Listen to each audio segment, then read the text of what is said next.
Good afternoon, City of Refuge. Thanks for joining me this week for our weekly update. Weekly update's a little bit different today. Back at my house for today, David got everything set up for me, and so he even got me back on the on the old stool. So it's just like preaching in the living room, like the old days. So, want to take a few minutes to share with you some things that are going on this week, but then also some things that are coming up, so that you can mark your calendars. First off, tomorrow night, Saturday night at 5:30, we have our weekly gathering. So we'll be together at Grace Alliance Chapel at 5:30 so that we can come together and worship the Lord with singing and with our prayers, gather together around God's Word, and just join together in fellowship with one another. This week we're going to be starting another new series. We finished out the Jesus Said series with our Easter and Passover message last week as we came together with grace. And so this week we begin a new series that we're just calling the Resurrected Life. You know, there were 40 days that Jesus spent between the resurrection and up to the ascension, where he returned to heaven to sit at the right hand of the Father. And in those 40 days, he taught us what the resurrected life looks like. We sometimes use these words like resurrected life or resurrected power, and I don't know that we actually look closely at what the scriptures teach us that they are, and so we make assumptions about them and we decide what they are and what they look like. And yet Jesus spent 40 days on earth showing us what it looks like to live a new life, what it looks like to be born from above, what it looks like to live in resurrection power. So we're going to look at the next few weeks the things that he said and the things that he did, and just as much the people that he did those things with and that he did those things for. And so would love for you to join us tomorrow night again in person. If you can't be with us in person, the service will be live streamed both on Facebook and on YouTube. And then on Sunday morning, the service will be replayed for everyone who's not available at all on Saturday. The service will be replayed at 10 o'clock on YouTube and on our Facebook page. So again, please join us tomorrow night. Would be great to spend that time with you. And then next week on Wednesday night, we have our bi-weekly prayer meeting. That's at 7 o'clock on Zoom. If you'd like to join us, just make sure that we have your email address. If you have any prayer requests that you would like us to remember, just send us an email or send us a message here, and we'll be sure to pray with you and pray for you about anything that's going on. And then next Saturday, we have an opportunity to help serve our community. Next Saturday, which is April the 30th, Burlington City has its annual cleanup day. So this is a day where all of the community comes together to basically just clean up and make ready the parks and the playgrounds and just get everything ready for spring. So that's from 9 o'clock to 12. There really aren't any heavy lifting projects. This is, again, mostly just cleanup, picking up trash, clearing away brush, and all of the tools, everything that's needed is provided by the city. So if you are willing to help out, even if just part of those 3 hours, just reach out to me soon, please, really in the next couple of days, so I can let the city know what they can expect as far as a number of volunteers from us. If you've got any questions, let me know. And again, if you're willing or able to help, please just reach out to me in the next few days. So then a few future announcements that I want to make for you. On Wednesday, May the 4th, is our last Revelation Bible study. So I think Amanda put the date up. We started in June of 2019, and so now we will be finishing up the book of Revelation. So that will be on Facebook and on YouTube, 7 o'clock Wednesday, May the 4th. We will wrap that up. And then also at that same time, we'll be announcing what we're going to be doing in our next Bible study. We're going to be making some changes, doing something that we've never done before, but that I'm really excited about. So again, mark your calendar for May the 4th to join us for that last study, and also to be prepared to find out what we're going to be doing next. And then a reminder, if you didn't get a chance to watch the video that I shared earlier in the week, Saturday, May the 7th, there is no service. So again, we will not be meeting together at Grace on Saturday, May the 7th. Instead, we are welcoming everyone to come join us here at our home for a celebration of Noah's graduation from Cairn University.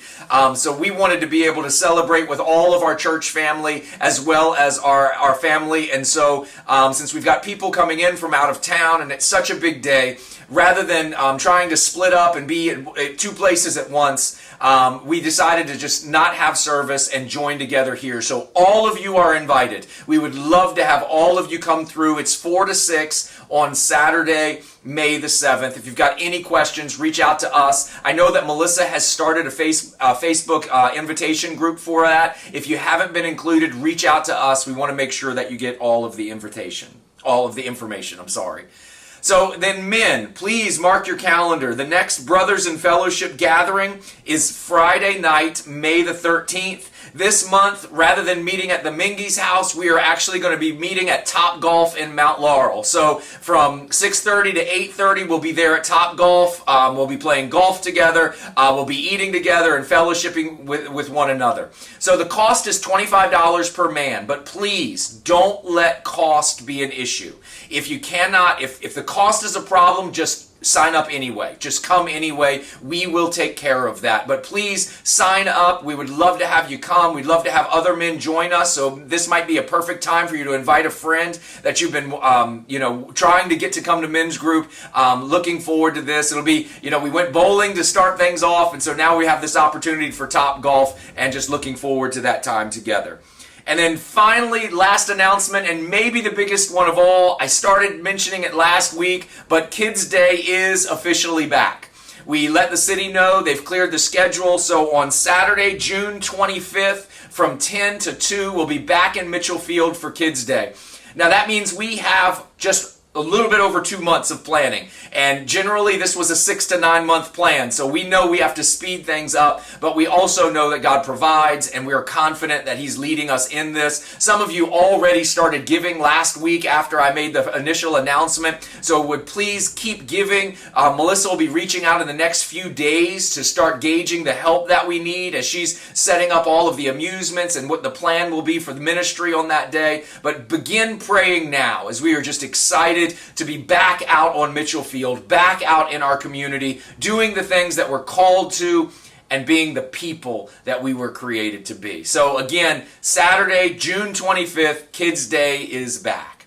So those are all the announcements. That's everything I'm going to share with you today as far as for your calendar. Please mark it. Let us know if you have any questions, and keep your eyes on Facebook, on Instagram, and on your email for all of the upcoming announcements and any specifics that you need. So today I just wanted to finish out with just a thought, kind of a new thought for me, to be honest. In one of my reading plans this morning, I was reading Psalm 46, which we know is a popular psalm. It's one that we've talked about many times. Generally, Psalm 46, we either start with verse 1 or we run to verse 10, right? It's either, we either begin in that place of God is our refuge and strength, or we run right ahead to be still and know that I am God. But today as I was reading it, verse 1 says, God is our refuge and strength, a very present help in trouble. But today I looked at a translation I'd never seen before. And it actually translates very present as well proved. So that means that God is our refuge and strength, a well proved help in trouble.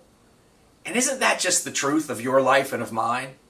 That God, while He has always been present, He's been more than just present.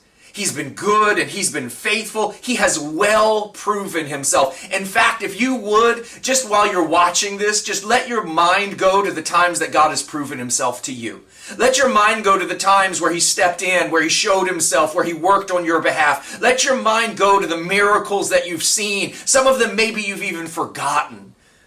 The times where God has proved to you that He is exactly who He says that He is. But the good news about all of this moves into verse 2. So if we start it again, it says, God is our refuge and strength, a well-proved help in trouble. Therefore, and that's a word that we always stop on, right? In Bible study, we always stop with therefore, because it's not a word you just move on from. You have to understand. I won't understand what comes next unless I fully grasp what has just been said.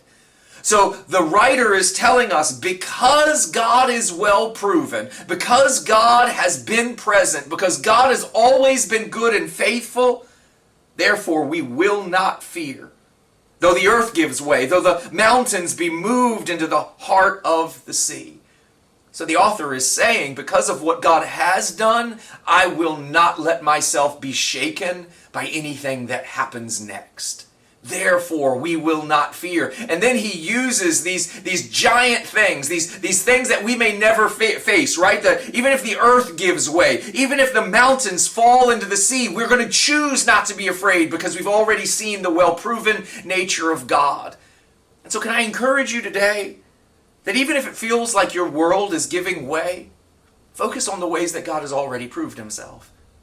Even if it seems and it feels and it is as if your own mountains are falling into the sea, concentrate, set your heart and set your mind on what God's already done and be reminded he is who he says he is. He won't go back on his character. He won't go back on his nature. And so rather than us wanting him to move us from promise to promise, may we be a people who live from glory to glory. Meaning, may we hold firm to what God's done, even in the middle of seasons where we don't know what he's doing.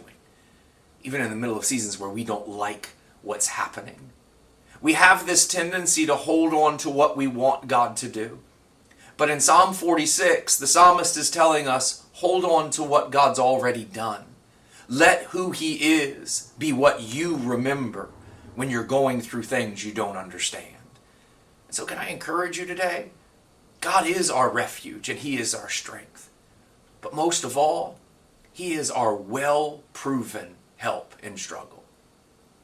And so I encourage you today, because that's what the psalmist says. Therefore, we will not fear. And I hope this doesn't sound harsh, but he doesn't say we'll try not to fear. He doesn't say that we'll deal with our fear. He makes a very clear statement. Because God has proven himself, we will not fear, even if the mountains fall into the sea. I don't know who needs to hear it today, but stop going to the worst possible circumstance. Stop going to the worst possible scenario. Stop going to that place of if God doesn't come through, or if things don't work out, or if I never get what I thought I was going to get. Stop going to that place, because it only creates more fear and disappointment. And instead take yourself to the place, not of what you think he'll do, but who you know he is. Because God has proven himself, we have the power to overcome our fear.